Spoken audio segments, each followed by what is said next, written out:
Welcome to Tier 1 Jank. I am Marcus, and we have a few things to talk about with the new core set coming up today.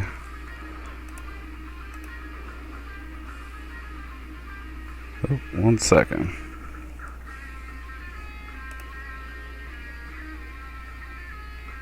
There we go.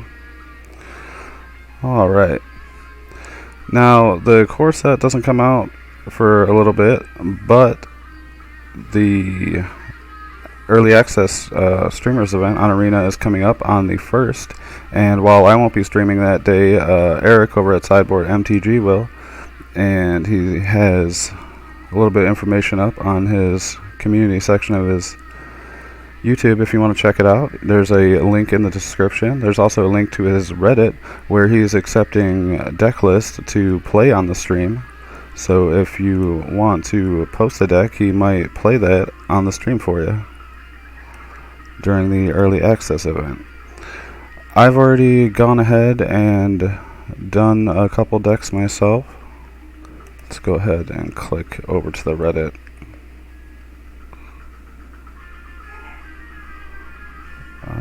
One second here. There we go. That gets us over there. As you can see, there's been some other people submitting decks. I've got a few in down here. 4 I made the other night. And he said that he'll be playing a bunch of decks that people entered, that if you enter one, you'll most likely get a chance. Not for sure, but it might be able to play it. So I would encourage you, if you want to, get a chance to see a deck in action before the new meta hits, to go ahead and subscribe to his channel, get on the Reddit, post a deck, and you might get it to see it get played this coming Monday, I believe it is, the 1st. Let's go take a look at some of the decks I have.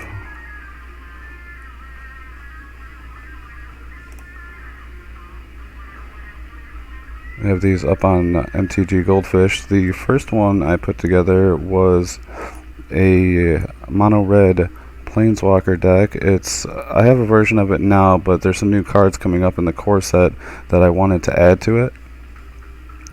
Those being the new Chandras that are coming out. We have the 3-drop, the Acolyte of Flame. She's pretty neat. You can 0 her to put a loyalty counter on each red Planeswalker you control. You know what, let me change this over so you can see this a little bit better.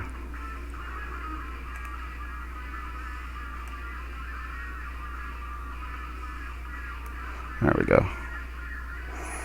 Where are we at here? Chandra. Well, she's still not much bigger. We do this. She can also 0 to create 2 1/1 elementals with haste that you have to sacrifice at the end of the turn, and she can -2 to it says you may cast target instant or sorcery with converted mana cost 3 or less from your graveyard. If that card would be put into your graveyard this turn, exile it instead. So you're going to get to play any 3 costing or less instant or sorcery into your graveyard with that. It's pretty neat. Let's go back here. I've also got 2 of the 4-drop Chandra. She's gonna +1 to give all your elementals +2/+0 until end of turn, which works really well with the first Chandra we mentioned. Her making 2 +1/+1. You can drop her turn 3, get in 2 damage with the 1/1s. Turn 4, play your Novice Pyromancer, and then the 2 elementals that you make with the Acolyte of Flame on turn 4 are gonna be 3/1s, so that's kinda nice. I also got 2 copies of the 6 mana cost Chandra, Awakened Inferno. She can't be countered. +2 is going to give an opponent an emblem that does a damage to them during their upkeep every turn. Her -3 deals 3 damage to each non-elemental creature, and she can -X to deal X damage to a creature or planeswalker, and if it would die, it's exiled instead. So those are some of the new cards. I also have 4 copies of Chandra's Regulator, which is going to allow you to copy Chandra abilities and also pillage, rummage. 4 copies of Chandra's Embercat, which will help us ramp into our Chandras. And those are all the new cards that are in the deck. Other than that, I have some planeswalkers and some burn and a little bit of draw in the way of light up the stage. So that part is in the Mr. Paw deck. If you've taken a look at that I've put out already, the mono red planeswalkers and wizards deck, that's kind of the backbone of what this is. And then we're adding the new stuff with Chandra's and that. Let's go check the chat here. If you guys are watching and you want to chime in chat, go ahead. One of the things I wanted to do today is maybe get a little bit of input on these decks or the new core set coming up in general. Let's go back here. But that's pretty much the deck. There are 2 blast zones to go along with the mountains just to get rid of any problems and that they can take care of. Let's go back to the other decks. There's a few more that I've made for the core set so far.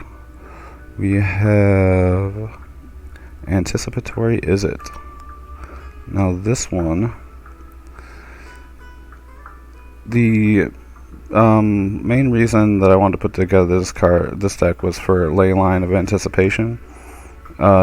This reads, if you have it in your opening hand, you can begin with it on the battlefield like all the ley lines, and this one says that you can cast spells as though they had flash. So I really wanted to take advantage of a deck that would play a bunch of good sorcery speed spells at instant speed. Since we have the ley line out, we might, end up mulliganing to try to get the ley line. That's why there's 4 copies of it in there. We also have Chart a Course to discard extra copies of the ley line that we'll probably end up getting. But I think the value off of it is just going to be massive when it comes to things like Drawn from Dreams. Being able to look at the top 7 cards of your library and put 2 of them into your hand at your opponent's end step seems pretty good. We've also got other good sorceries like Mass Manipulation, Lava Coil, I mentioned Chart a Course. Cal's Dismissal becomes Blink of an Eye with a mass minus the kicker part. We have 2 copies of Banefire, and the rest is just burn. We're trying to burn our opponent out. Some Lightning Strike, Shocks, Expansion, Explosion. But that's pretty much the deck, and I'd like to see how that turns out. That was the last one I built, I believe. I just kind of wanted to see something done with the ley line. I hadn't seen anybody brewing with it yet. I'm sure there are people doing it, but let's see. So we got 2 more. Next one is Mono Black Mill. Now I had put together a Mono Black Mill for the War standard meta. I didn't really play it much. It was just kind of a goof deck that I wanted to build. Since Ashiok is such a big mill piece, I wanted to see if we could actually get a mill deck without blue going. So that's kind of the theme we're working on. There's a couple new pieces that I saw coming out that I wanted to add to this deck that makes it a bit more interesting, and that's why I'm putting together this version and we're going over it today. Those pieces being Scheming Symmetry. It says choose 2 target players. Each of them searches their library for a card, then shuffles their library and puts that card on top of it. Now, the important thing is, while we're going to put our card on top and our opponent's going to put their card on top, we're not going to want to let them leave theirs on top and draw it. So we have 4 copies of Vicious Rumors to mill that top card off of their deck and put it in their library, along with the 4 copies of Ashiok Dream Render that will also be able to get it off the top. So they might put their best piece up there, or even if it's early in the game, just a land drop they need or something, but whatever it is, we're going to try not to let them have it and get whatever we need at the time. Other than that, there's kind of a discard / removal theme going. We have 4 copies of Plague Crafter, 2 copies of Davriel for more discard, a couple copies of Aid the Fallen to get back our things like Ashiok and Plague Crafter.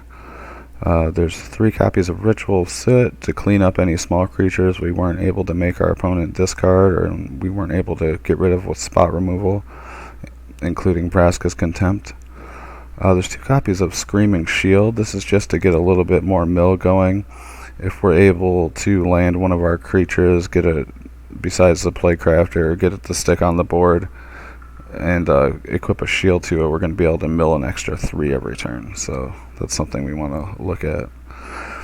And then we have 2 copies of the Eldest Reborn. This is great in this deck because it's removal, discard, and stealing something from our opponent all in one. Everything that we want to be doing, we're getting to do with this card. I've also got 4 copies of Vampire of the Dire Moon. It's like a Vampire of the Moon, only it's dire. So that's pretty cool. It's also a 1/1 lifelink, or yeah, Death Touch lifelink for 1. So I mean, I liked God, what was it? Aetherborn, Gifted Aetherborn, and this is not. I don't want to say better, but it's along the same lines, and it's cheaper. So I gotta love that. And that also goes in line with our Plague Crafter. We might play this, and then we might end up wanting to sacrifice this and keep the Plague Crafter, just to have a bigger threat on the board. We also have 3 copies of Yarok's Fenlurker. Now this is pretty much a better Plague Rat in our... Not, did I say Plague Rats? What am I thinking of? The 1/1 rat that makes you discard a card. This is going to hit the battlefield and come down, and they're going to exile a card from their hand rather than discarding it. But as long as it's gone, we don't care. It's also got a... shade-like effect on it where you can give it +1/+1 till end of turn for 3. So that seems to work well in the deck. And then for the lands, we have 15 swamps, 2 Memorial to Folly, 4 Cryptic Caves. I wanted to give this a try to let us draw an extra card late in the game, and 2 copies of Blast Zone, again to clean up any threats that manage to hit the board and stay there. And that's the deck. It's going to be interesting to see what it does. Alright. We've got one more to look at. And that is my Artifact Rampage deck. This one, we saw a few new artifact pieces in the core set, and I wanted to see what they can do. So we're taking a look at Steel Overseer. I believe this is actually a reprint, but it's a 2-drop, it's a 1/1, and you can tap it to put a +1/+1 counter on each artifact creature you control, which we're going to have plenty of, hopefully. Including our 1-drop Sparring Construct, which is an older card. Let's see, what else new do we have in here? 4 Bag of Holdings, a 1-drop. Some of you may know it's from D&D. I don't play it myself, but I've been told it's from D&D. It says whenever you discard a card, exile that card from your graveyard. You can pay 2, tap it, draw a card, and then discard a card. And you can pay 4, tap it, sacrifice it to return all cards exiled with the Bag of Holding to their owner's hand. So this is good against, it's good anti-discard tech if our opponent's trying to make us discard with thought erasures or anything like that. It's good card filtering to get us what we need, and then hopefully we're going to be able to get back whatever we discarded later in the game. It's also another artifact, which is important in this deck. And we have 2 Manifold Key. This is going to let us untap another target artifact, which we have a couple different things we might want to untap. The Bag of Holding being one, or maybe Traxos. We can untap Steel Overseer to put another artifact or another counter on all our artifacts. So there's a few things we can do there. We also have 3 copies of Mystic Forge, and this is going to work like Experimental Frenzy in our deck. We can look at the top card of our library at any time. We can cast the top card of our library if it's an artifact card or a colorless non-land card, which is pretty much everything in our deck except for the lands. There's a couple of planeswalkers that have colored mana cost, but other than those, we're looking at most of our deck there. And we can pay 1 life to exile the top card of our library, so we can burn through a land or burn through one of those planeswalker spells if we really want to. What else we got here? We got 2 copies of Traxos. I think I mentioned 2 copies of Saheeli because she's just going to pump out servos. 2 copies of Karn. He's got a couple different things to do. He's going to be giving us card advantage with his +1 It's -1, 2, of course, and then his -2 is going to make a giant constructs for us because we're usually going to have a lot of artifacts on the board. So that will be important. And side note, Saheeli can -2 to make any one of our artifacts a copy of those constructs. So more giant constructs. We also have 2 copies of Tezzeret, Master of the Bridge. He reads creatures and planeswalker spells you cast have affinity for artifacts, so they're going to cost 1 colorless less for each artifact you have in play. He costs 6 altogether, 4 colorless and Dimir colors. So check here. Alright, and where are we at?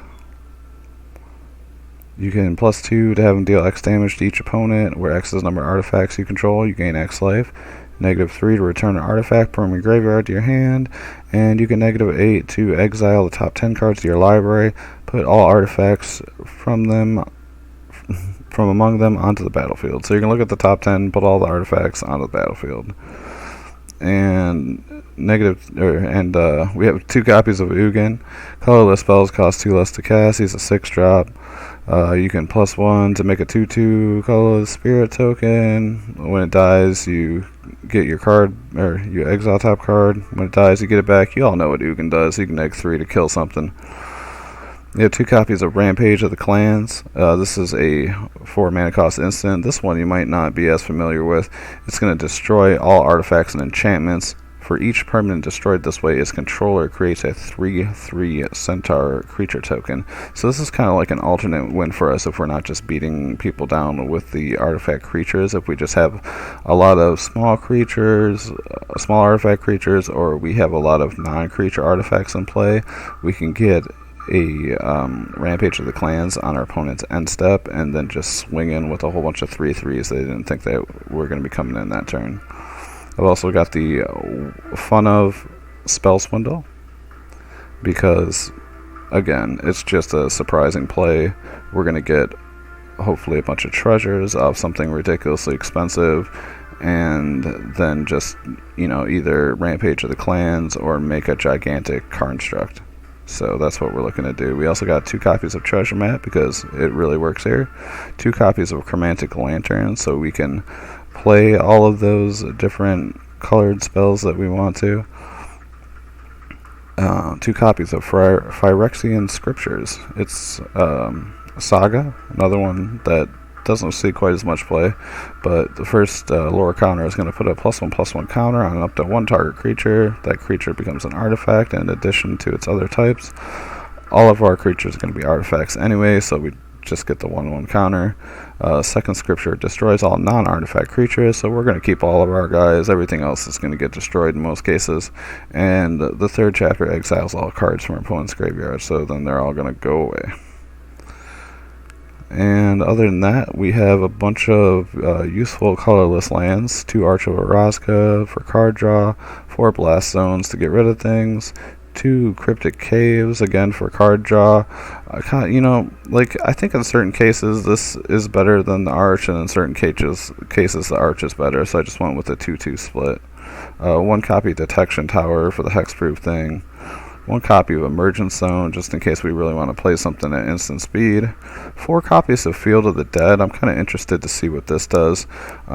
This says whenever Field of the Dead or another land enters the battlefield under your control, if you control 7 or more lands with different names, you create a 2/2 black zombie creature token. So if this is the 7th land we play and they all have different names, then we're going to get a 2/2 zombie. Anything after that, we're going to get a 2/2 zombie. So I'm interested to see if we actually make any zombies. 4 copies of Interplanar Bacon because life gain.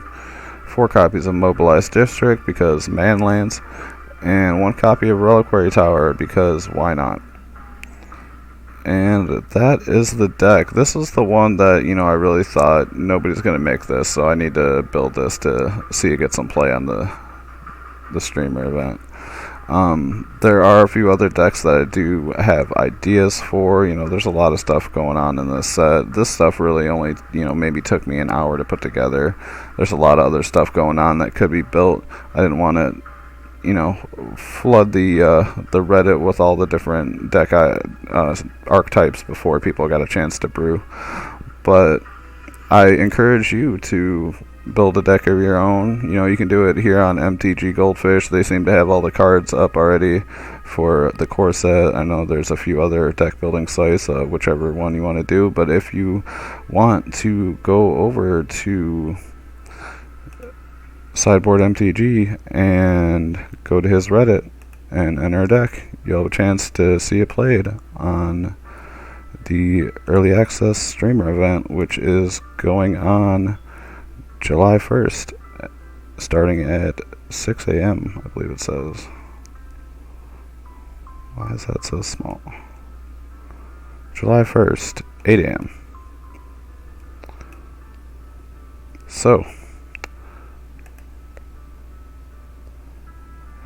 hey Jeremy, how's it going? Sorry I didn't have the chat up there, but what do you think about the new set? You got anything brewed up? I was just, did you hear the little spiel about the early access event that's going on and the deck brews?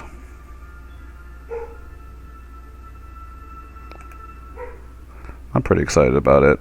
I had an amass deck last time that saw a little bit of play on the event. You went 3-0 with it, so that was pretty fun.